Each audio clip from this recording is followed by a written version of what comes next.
now. A couple of weeks ago, before I left for holidays, just over a month ago now, I spoke to you. I've started a series, in fact, on the renewed mind.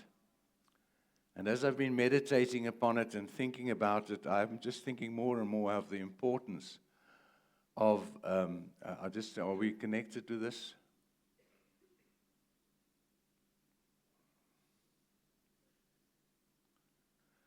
Of the renewed mind, and what an important role our minds play. You know, when we are born again, our spirit man is immediately connected to God. We are completely renewed in our spirit man, and then the process of transformation must take place in our minds to align ourselves with the mind of Christ. And we can either live our lives under the dominion of our flesh, or we can live our lives under the dominion of the Holy Spirit. And so this morning, as we just speak, I see the monitor's not working. Let me just.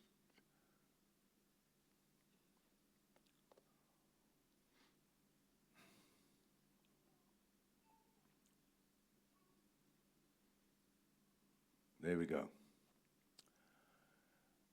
So we started this series on a renewed mind because I just believe it's so important for us, because many people receive the Holy Spirit. They have the gift of the Holy Spirit. They've become born again, but the work of the Holy Spirit doesn't become revealed through our lives. And the problem lies over here, the way we think. The Bible says, as a man thinketh, so is he. And so this morning, as we contemplate this scripture and as we move into this subject on the renewed mind, we want to focus on the fact that we have been released from the mold of this world. Remember, we've grown up with a certain perspective. I always use the example of spectacles. If this spectacle that I have on this morning has a pink lens, then I would think all the people in church are pink. But no, you're not pink. It's the spectacle that you're looking through, the perspective that this gives you. And that's why it's so important for us to understand that Jesus Christ has come to change our culture. He's given us a Christ culture, and He's given us the Word of God so that our minds can be renewed to the place where we begin to look at life through the perspective of the Holy Spirit instead of the perspective of our flesh. Now, when we are born in iniquity. That is because of the original fall and the sin. So every man is born, David said, I've been born in iniquity. And so that iniquity is what prevents us from moving into the fullness of what God has for our lives. But the fact is, the good news is that when Jesus Christ died on the cross, He became sin so that we might become the righteousness of God in Christ. And this morning we need to live in the reality of that. But if we don't understand that, if we don't allow our minds to look at ourselves through the perspective of the Word, we see ourselves as sinners. We see ourselves as people without hope. We see ourselves as people without any hope for the future. And so this morning I want to focus specifically on breaking free from the mold of this world and taking the scripture in Romans 12 verse 2, which says, do not be conformed to this world, but be transformed by the renewing of your mind. So this is an imperative. In other words, it's like a command. It's like when you're in the army and your corporal or your captain or whoever gives you a command. It's not a suggestion. You know, very often we take the word as a suggestion, or we take those things that suit us to obey, we do, but the things that do not suit us, we leave. And we say, no, those are too difficult for us. But the fact is, unless we understand that God desires our total and complete yieldedness and submission to Him, so that He can help us in the process of renewing our minds, because the Bible says we have the mind of Christ.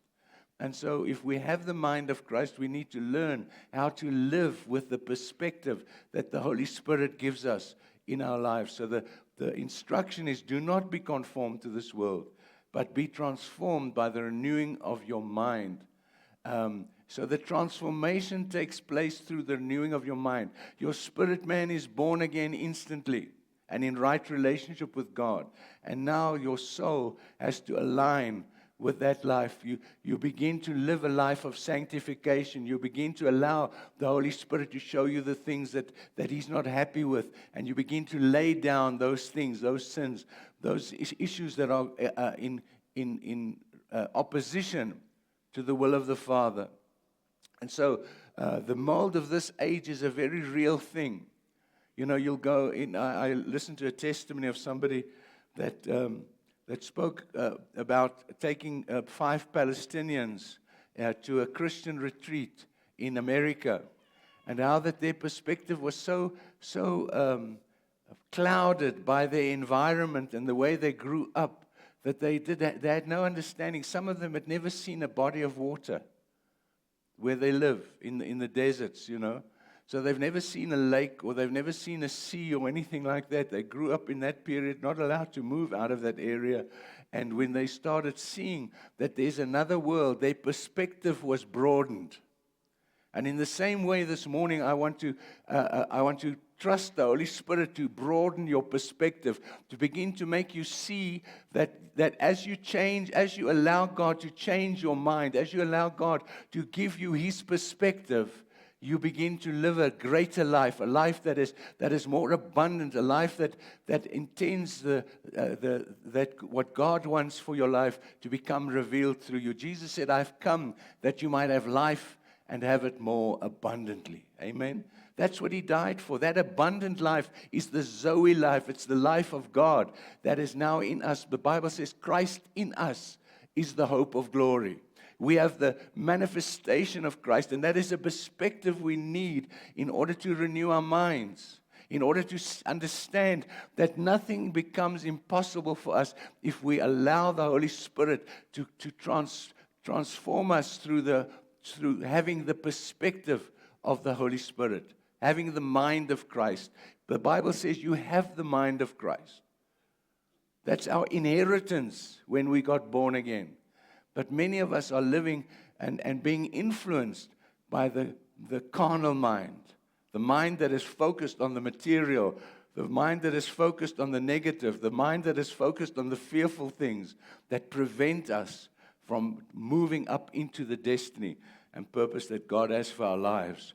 God is not merely asking us to behave differently. You see, the big thing that cause many people to give up is the fact that they say, well, I can't do this. I can't change. I can't be better. I can't stop drinking. I can't stop whatever I'm doing. I can't stop that, so I can't help it. And if God's not going to help me, no, God has already done everything that you need to enable you to become what He has created you to become. You are now born again by an incorruptible seed, the Word of God. And that seed is growing in you through the perspective of the Holy Spirit, helping you to understand what your inheritance is and who you are in Christ. And as you see yourself as God sees you, the Holy Spirit begins to change your life. You cannot change your life. You can only change by yielding to the power of the Holy Spirit that is at work in you. And that's such a great relief, I think, for many of us, is to know you cannot overcome anything. It is Christ in you that enables you to live in victory, that enables you to have peace, that enables you to have righteousness, peace, and joy in the Holy Ghost. That's the kingdom of God. That's the rulership of God. So we have to break this mold, this world mode that has put us into a box, that has made us feel inferior, that's made us feel that we cannot accomplish anything, that has made us feel that our lives are worthless.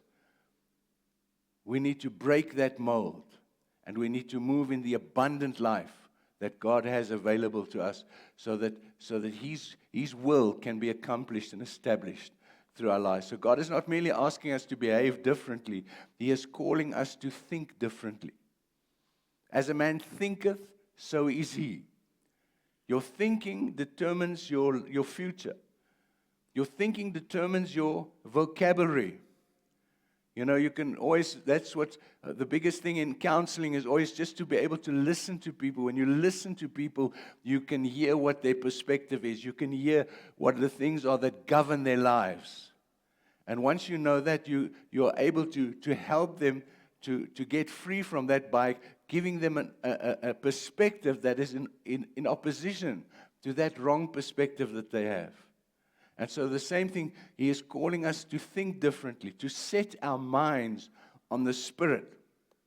So there are two directions, basically, that we can set our minds upon. We can allow our minds to be governed by the things of this world. I remember as a child, I always used to think, I can't help what I think.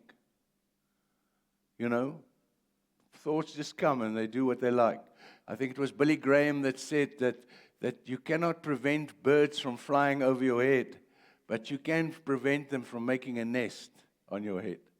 So the same thing is that if we understand that we have somehow control over our thinking process, that we can direct our thoughts, that we can set our minds either on the carnal things of this world or on the things of God's kingdom. And once we begin to set our minds on that kingdom, we also begin to fix the foundation upon which we live. We need to refuse the mold of this age. You need to take a definite decision and choice and say, I choose to direct my life in a different direction. I cannot be a victim. Most of us are victims.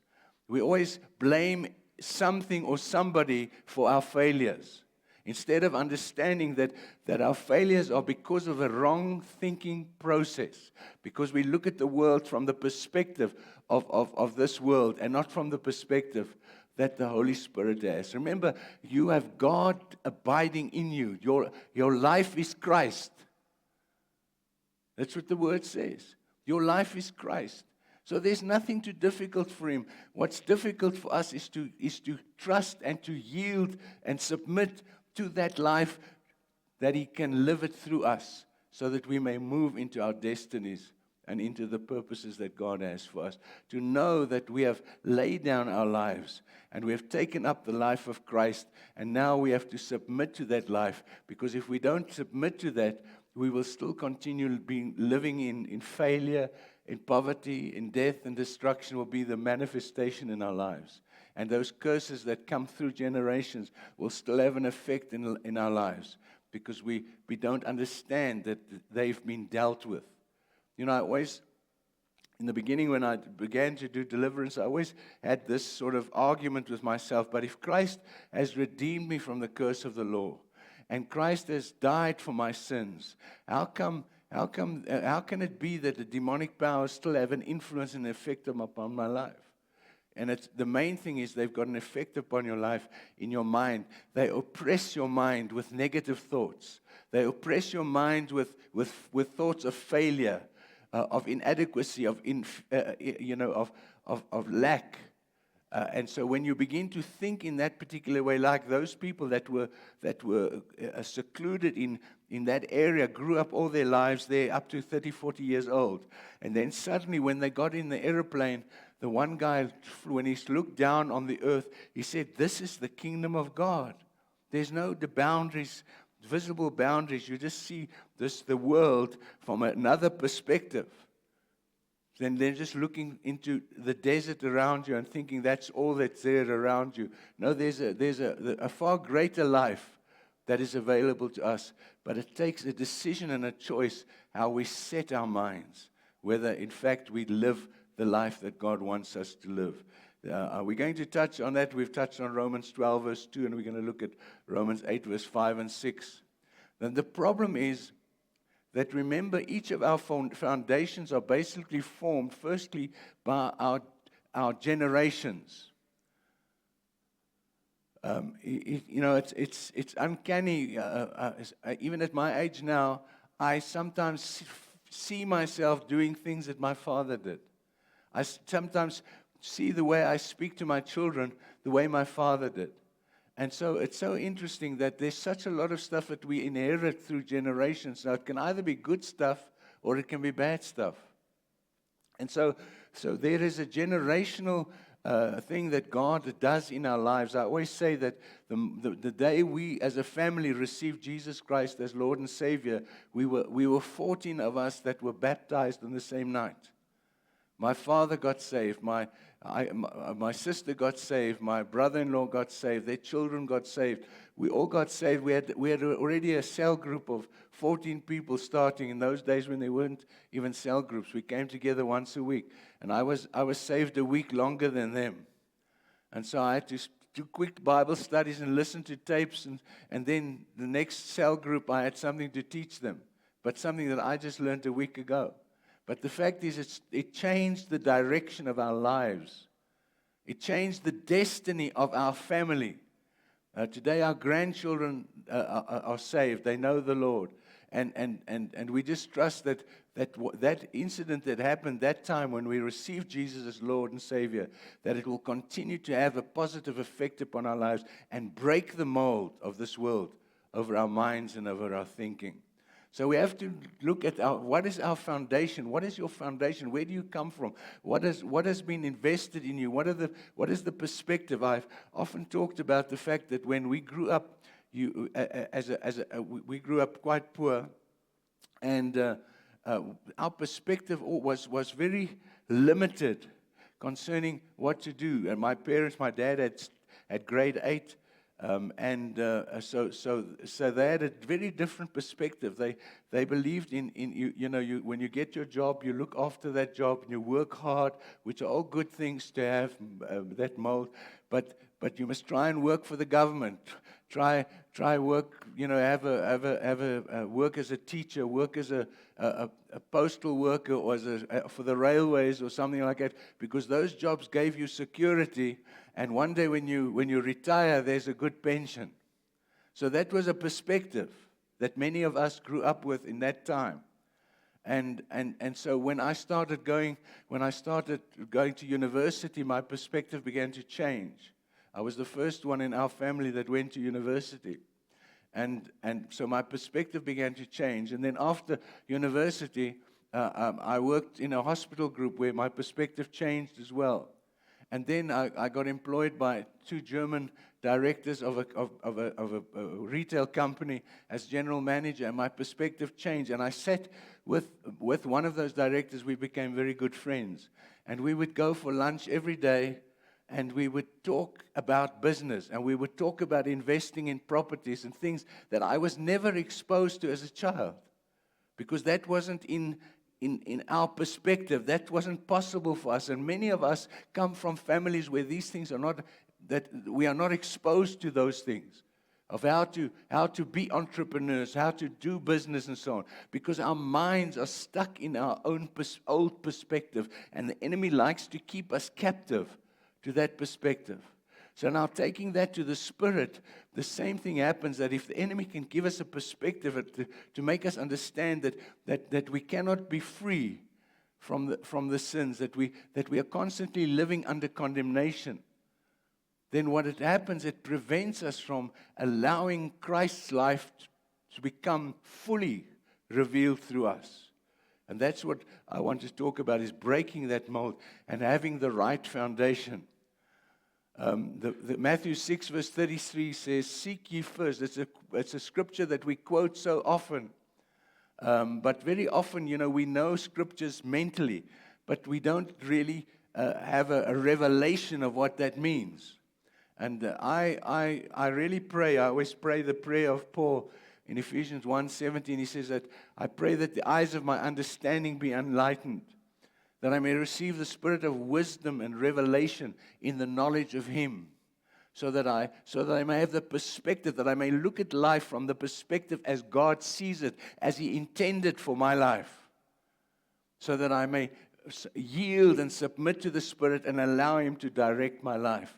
Hand over, so that He can become in you what He wants to become." Amen? So seek first the kingdom. That's the prayer of the Lord Jesus Christ. Seek first the kingdom of God and His righteousness, and all these things will be given to you.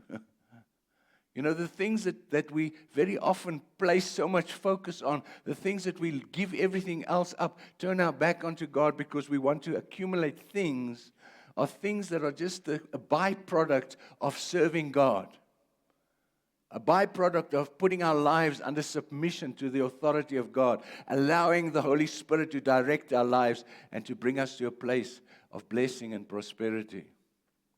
And so our foundations are very important. Many believers have an unrenewed mind, not because of a lack of desire, but because of a faulty foundation. You know that the principle of any building, anything you build needs a foundation. We have sweep foundations in our church. Why? Because of the purpose is to lay a foundation in our lives so that we can build accurately on this foundation that we have received. So when our primary pursuit is comfort, status, or approval of people, we develop thought patterns that directly contradict the kingdom. It's so important, to drive my new car, even if I can't afford it, or so that other people may be impressed with my life, or to do and make choices because of an image that I want to present.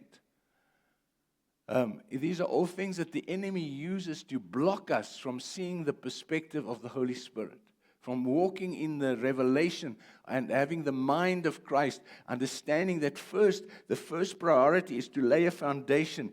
I seek first the kingdom of God and His righteousness, and then the Holy Spirit will begin to direct my life and provide all the things that I need in life through His grace and through His provision. Amen.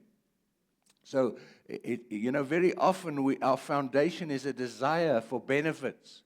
We live our lives always to see what's in it for me. And I spoke about this, I think probably a year ago now, about narcissistic Christianity, that very often we as Christians serve God for what we can get out of Him, or what we can get out of the church, so we have an ulterior motive. We have a wrong foundation. It's a selfish nature to say, how can this place benefit me? If they can't benefit me, then I go and look for another place. If they can't give me things, if they can't do things for me, then I go for another thing. God's desire is to provide all those things through His church. But if my perspective, my foundation is wrong, it will lead me to a place of destruction. So very often we live with a foundation where we desire benefits. We want to become rich. I sometimes listen to my grandchildren and I have to preach to them because they say, I'm going to make this money, and they say, it's all good to have all those plans. But remember, if you don't start with the right foundation, then what you build on it will not stand. And it will bring destruction to your life. Because you're focusing on the wrong things. You're placing your emphasis on the desire for benefits. How can what I do benefit me? I become selfish. I become narcissistic. Everything is about me. And in the process, the enemy loves that because then he can bring destruction in my life. The other thing that we know is an unwillingness to receive. Sometimes we are not open to receive. We don't receive instruction. We sit maybe today in a church, I hope there's nobody in this place like that's unwilling to receive. But this morning, the Word might confront some of the perspectives that you have. It might confront some of the ideas that you have. And so what happens is, if you're unwilling to receive, you cannot benefit from that which God desires to accomplish and do this morning by transforming, by renewing your mind so that you may be transformed, so that you may come in alignment with the life of the Spirit of God within you, so that the Christ life and your mind can be in alignment with one another. Amen? And then thirdly, insincerity. Very often we are taught to live a fake life. We are taught to put up a mask, to put up something on, to make ourselves something different than what we really are, to put an image out there because we're not comfortable with who we are. And of course, another thing is also growing up, having a sort of laziness, having no motivation, not doing things. They, in fact, did a study I think it was Harvard University, that did a study about those people that were successful in life. And they saw a common factor that the majority of the people that were successful in life, when they grew up, they were given responsibility and chores to do as children. In other words, they won't just say, we can afford to have somebody make your bed, we can afford to have somebody clean the house. No, those kids were taught to take responsibility. They were given chores. They knew and understood that everything didn't come for nothing. You have a responsibility within this family. And as a result of that, they grew up with a mentality and a perspective of growing, becoming successful, taking responsibility for their lives, doing things for themselves, because they were prepared for life in this manner. So the key line here is wrong motives produce wrong roots. If your motives are not right, if your motive is not seeking first the kingdom, then the enemy will replace that with other things that will divert you from the purpose that God has for your life. Wrong motives produce wrong roots, and wrong roots produce wrong fruit, regardless of how long you have been saved. That's the big deception. People think, well, I've been saved 30 years, or I've been saved 50 years, or whatever the case may be. That should make a difference. Yes, it should make a difference. But very often, because we were stuck in our old perspective, or we were stuck in a religious mindset, many of us stuck in a religious mindset, coming to church and thinking that coming to church is our act of worshiping God, is our act of doing things for God by coming to church. No, your act is to go and present Christ in the life where God has placed you, in your workplace, in your school, in wherever you are there as a representative of the kingdom of God. You are there to seek the kingdom of God for your own life, and you're there to present the kingdom of God to those that are around you. And that's what enables God to work through you, for you to become a witness of seeing what Christ's life in you can have the impact in the lives of people that you are in contact with daily, because your perspective is being changed. You look at people from the perspective of Christ, not from the perspective of how can you dominate them, control them, or whatever the case may be, but how can you present Christ? How can you show love? How can you show compassion?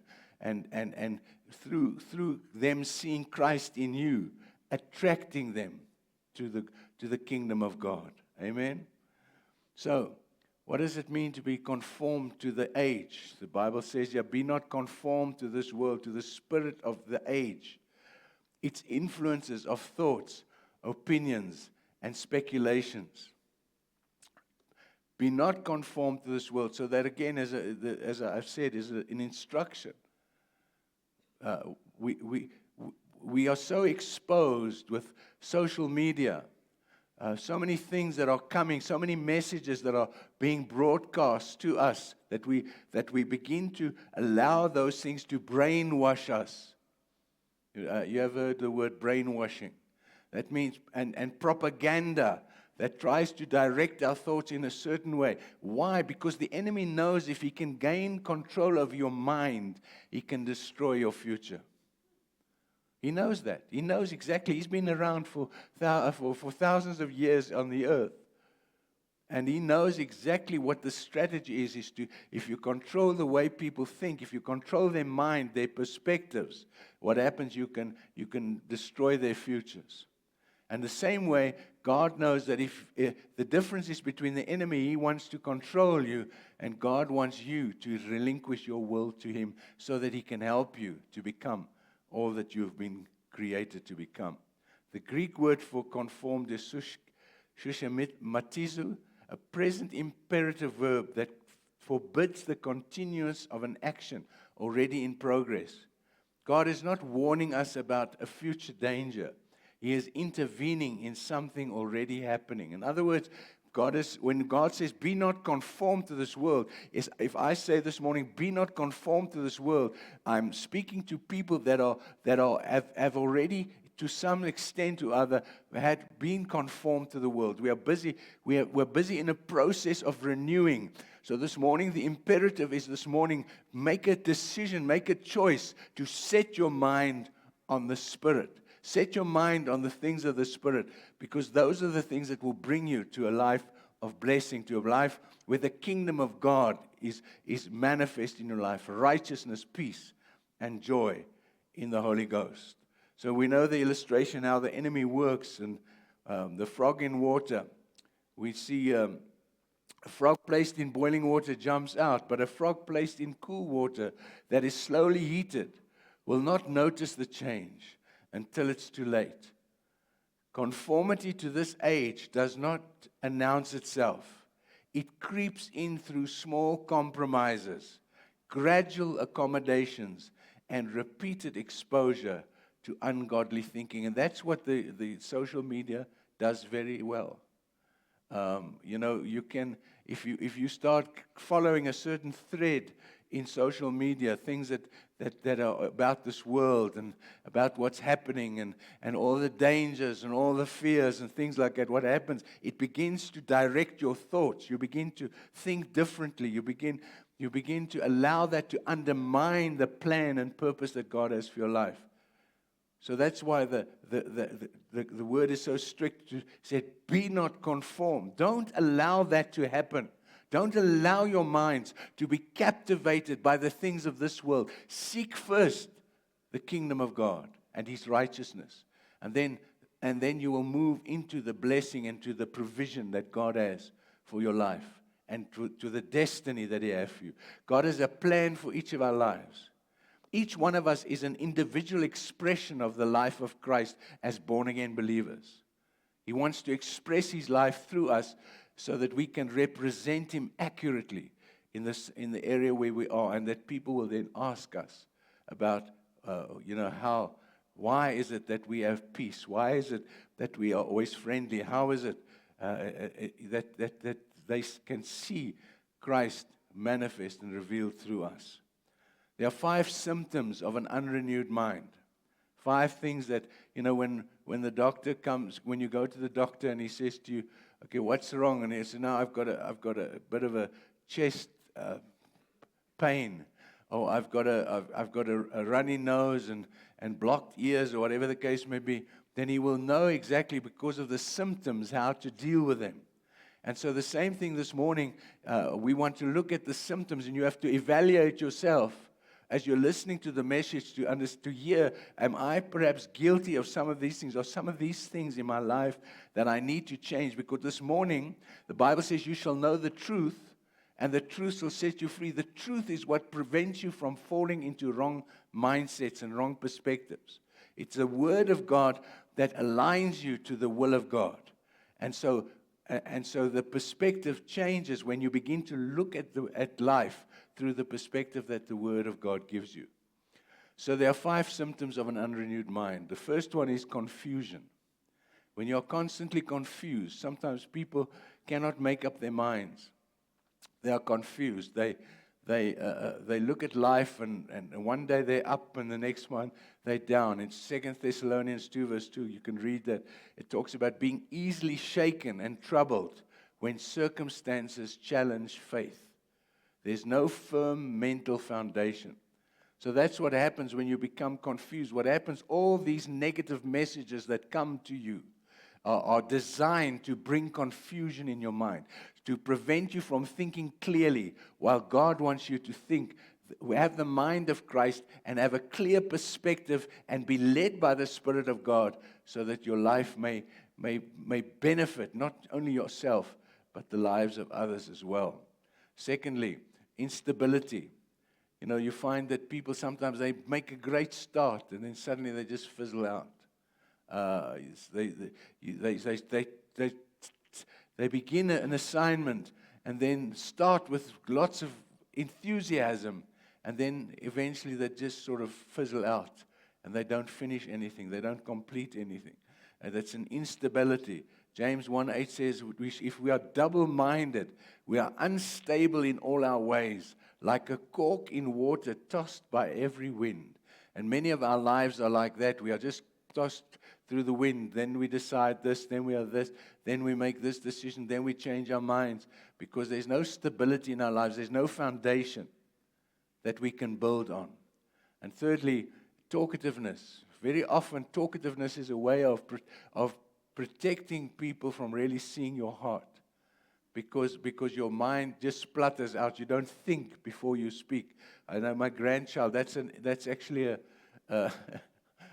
it's actually a symptom of children. When they're childish, they just say what they think. There was my granddaughter, we were in KwaZulu-Natal, she just got a new tutor to help her with math. And because this teacher at school is basically not qualified to teach them. And so they have to get extra counseling. And so the lady that somebody recommended came in and she really does look like Shrek. And my little grandson, he's 6 years old, he said, Mom, no, it's not like Shrek, like Fiona in the Shrek movie, like that. And so he said, Daddy, look, this lady looks like... And before he could finish his word, his father quickly grabbed him and said, go sit inside. But children just say it as they see it. And but it was quite funny because we, it was funny and embarrassing. Luckily, he didn't say that. We caught him in time. But very often we can just speak without thinking, because it's a way, it's sort of a defense mechanism that we have in our life, and that we see in Proverbs 29:11, that the carnal mind spills out under pressure. Bad confession, gossip, and anger. Have you ever discovered that when you're under pressure, sometimes things come out of you that you never intended to say or do? Amen. Sometimes you speak in tongues, but not sanctified tongues.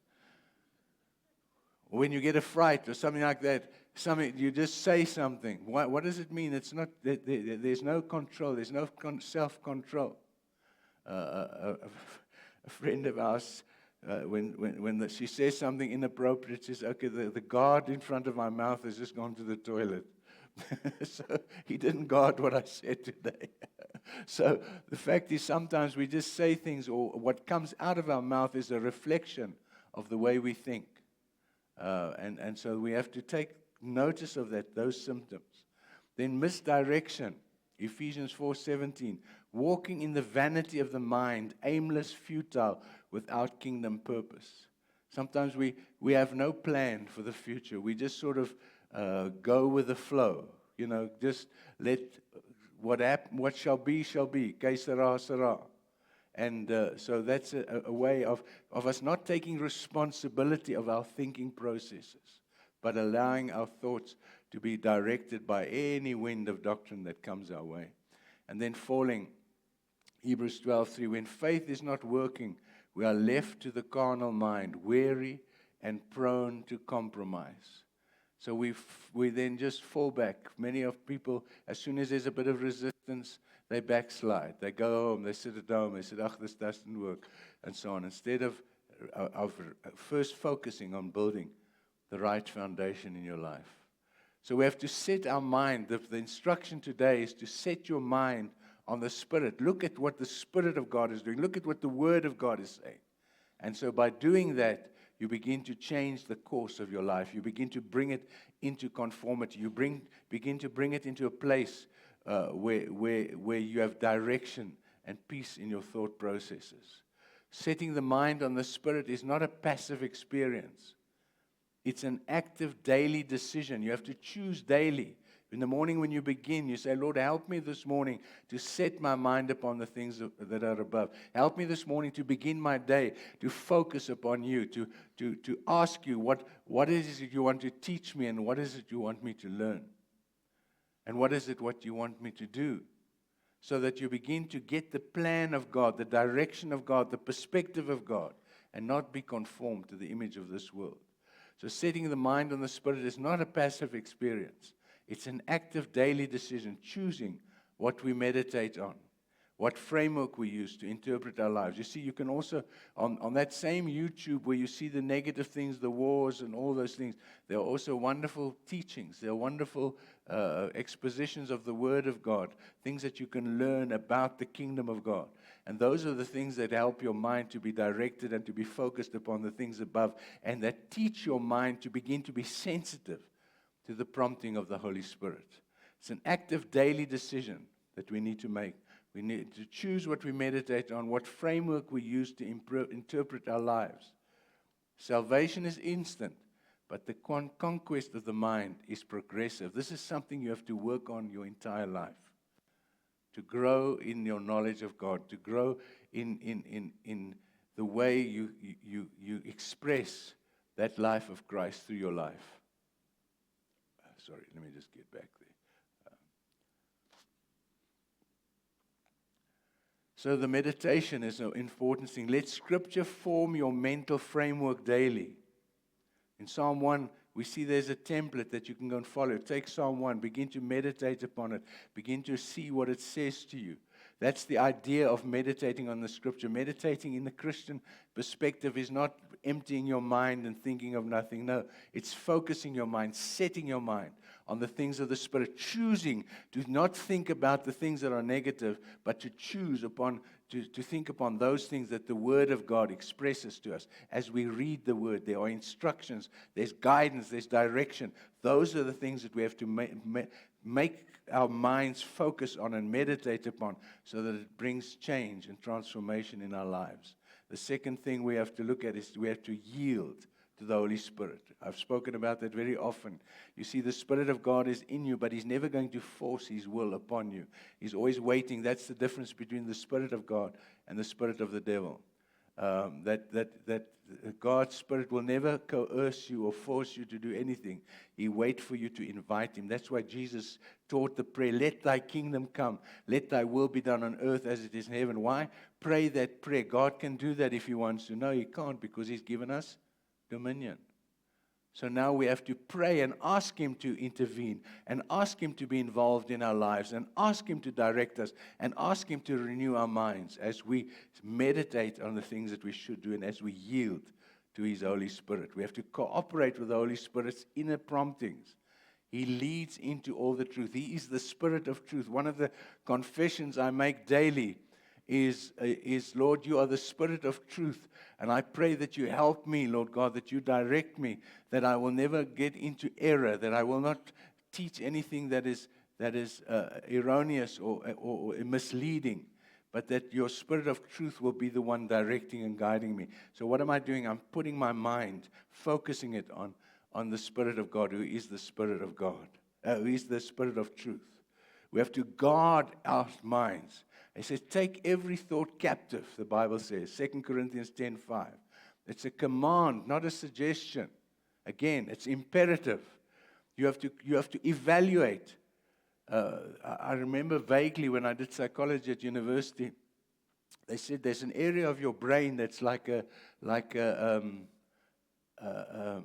filter. So that everything that comes to you, you filter. Even this morning as I'm preaching, there are things that you are filtering out. Some things that you are agreeing with, some things that maybe I'm not agreeing with this, whatever the case may be, but you are filtering what's coming to you. But the fact is, when you are bombarded with the wrong things all the time, then your filter becomes faulty. And it cannot discern anymore between truth and between lies. And so the Bible expresses us, He says, we have to take every thought captive and subject it to the knowledge of God. What is the knowledge of God? It's the Word of God that's revealed to us. Amen? So if we don't know the Word, we don't have any standard according to which we have to put our minds in that perspective. Romans 8:5-6 says, those who live according to the sinful nature have their minds set on what this nature desires. That's the unfortunate part, is that if you don't set your mind on the Spirit, your mind automatically goes to be led by what the nature, what the flesh desires.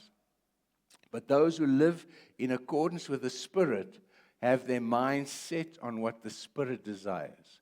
Amen. And I pray that this morning, each one of you here this morning will be a person who has set their minds upon the things of the Spirit, to what the Spirit desires, that we submit and yield ourselves to the Holy Spirit.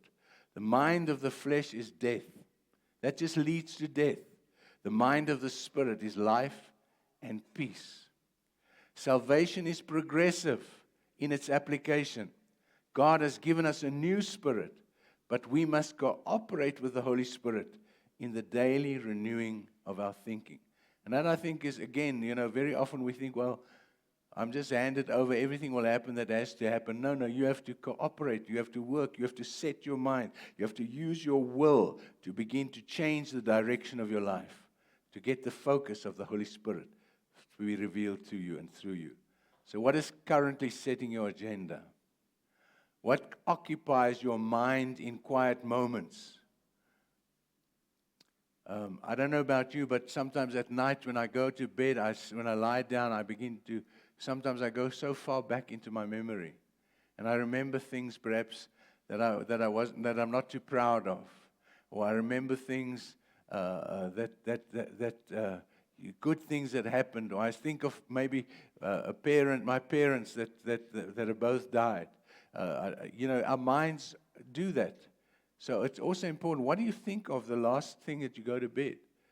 Is your mind occupied by negative things, fearful things, or is your mind occupied by positive things or the things of the Word? Or do you sit and when we lie, very often I will just talk to God while I'm falling asleep.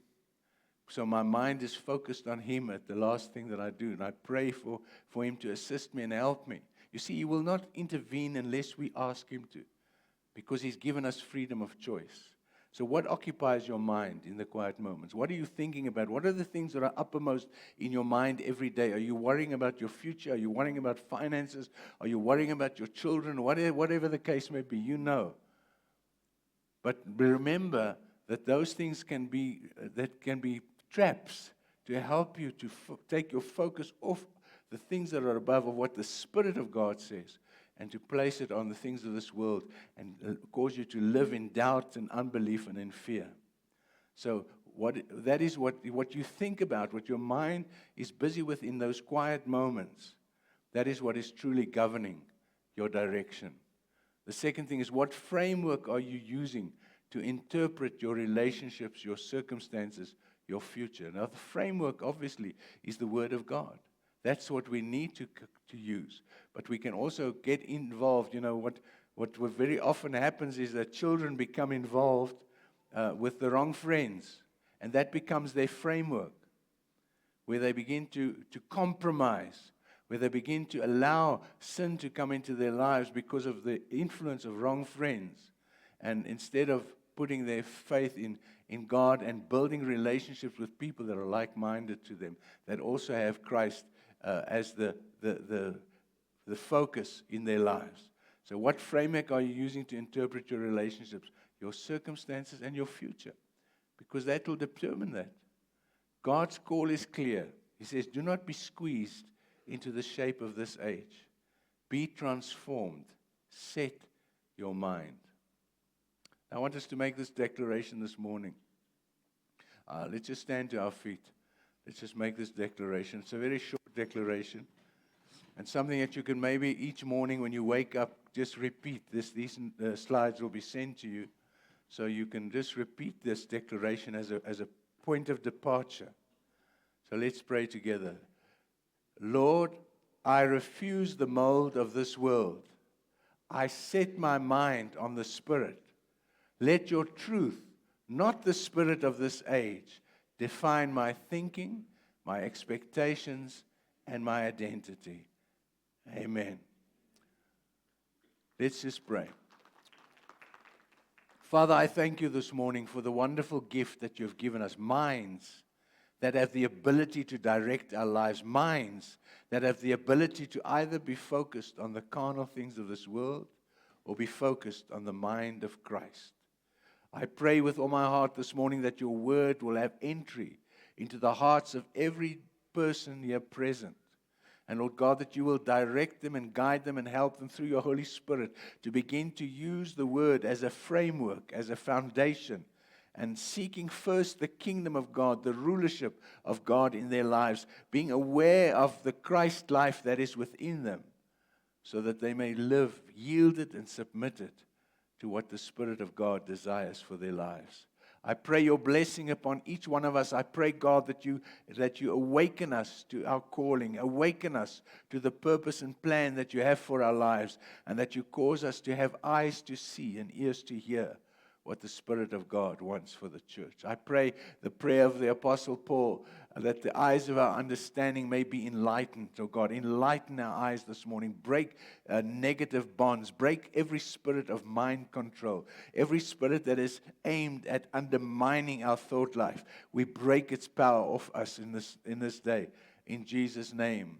And we pray, Lord God, that you release us from all captivity and that you usher us into a relationship and a fellowship with you so that we may have our minds renewed by the Spirit of God.